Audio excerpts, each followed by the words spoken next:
Segala cara dilakukan unit angkatan bersenjata Rusia untuk merugikan pasukan lawannya angkatan bersenjata Ukraina.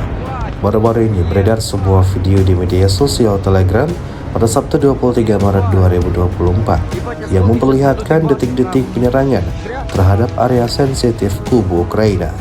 Dalam cuplikan tersebut, serangan malam hari terjadi di pembangkit listrik tenaga air Dnieper di wilayah Zaporizhia.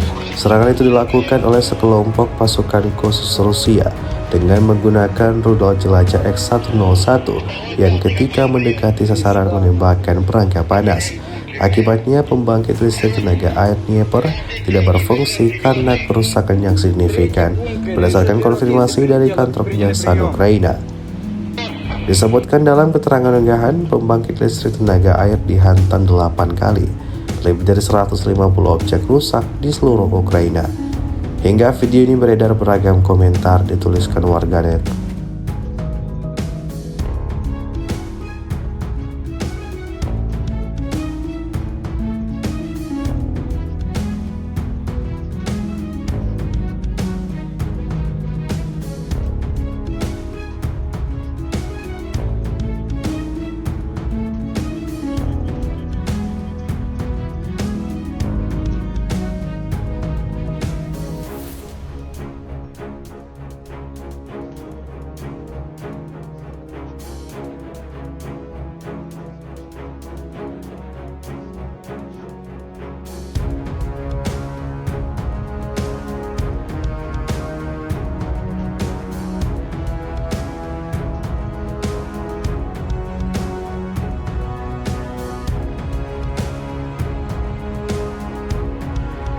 Download Tribun X sekarang, menghadirkan lokal menjadi Indonesia.